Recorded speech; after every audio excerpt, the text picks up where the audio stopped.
Welcome, and thank you for joining me in Masterpiece Literature Corner. As always, I am your host, Mr. Denis. Today, we shall be reading a fantastic story called Froggy Plays in the Band. Join me, will you? Froggy Plays in the Band by Jonathan London, illustrated by Frank Remkiewicz. At school one day, Froggy read a sign. It said Marching Band Contest, Big Prize. Great, said Froggy, a band contest. He flopped over to see Miss Martin, the music teacher. What's the big prize? Asked Froggy. It's a surprise, she said. If you and your friends start a marching band and compete against other schools in the Apple Blossom Parade, you can win the prize. What will I play? Wondered Froggy. Then he remembered his dad's old sax. And after school, he flopped up to the attic and started blowing on his dad's horn. Froggy, called his dad. What? Quiet, please. I'm on the phone. I'm on the phone, too, cried Froggy. The saxophone. Next day, Froggy got his band together, and they practiced in his yard. Max on drums, Leah on triangle, Emma on recorder, and Hannah, her twin, on cymbals. I want to join you too, said Froglina. What do you play? Asked Froggy. Nothing, she said, but I can do this. And she twirled a baton, tossed it high into the air, and caught it behind her back. Ta-da! Every day after school, Froggy's ragtag band marched around and around the playground.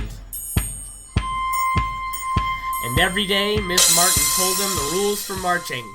Don't look left, don't look right, and don't stop for anything. What if I have to go to the bathroom? Asked Froggy. Don't stop for anything, commanded Miss Martin, or everybody behind you will crash into you. 3 weeks left. 2 weeks. 1. Froggy practiced marching everywhere, even in his sleep. At last, the big day came. The apple trees had burst into bloom, and the parade was ready to begin. Everybody was nervous, especially Froggy. Miss Martin said, Now remember, don't look left, don't look right, and don't stop for anything! And the parade began. Being the youngest, Froggy's band marched in front, led by the majorette, the one, the only, Froglina. Froggy! Called his father. He was jumping up and down on the sidelines, but Froggy didn't look. Froggy! Called his mother. She was aiming a camera, but Froggy didn't look. Cameras flashed, clowns threw candy, and still Froggy marched, looking straight ahead. Here came the judges' stand. This was his big moment.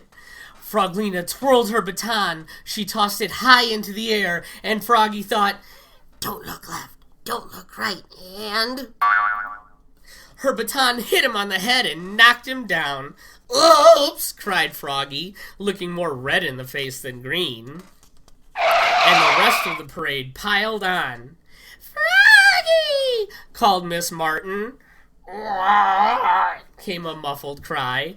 Are you all right? Froggy crawled out from the bottom of the heap and said, Don't stop for anything, and started to wail a wild swamp tune on his saxophone. The rest of the band joined in and everybody danced in the street, and when the judges' vote came in, Froggy's ragtag band had won a special award. The coolest marching band at the Apple Blossom Parade. What's the big prize? Asked Froggy. This is, said Froglina, and she gave him a big juicy kiss smack on his cheek. Ew. Then the judges gave Froggy and his band the real prize. A big golden trophy in the shape of a saxophone. Yes! Cried Froggy, and Froggy's ragtag band played one last time.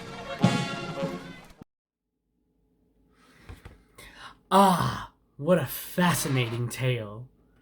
Until next time, this has been Masterpiece Literature Corner with Mr. Denis.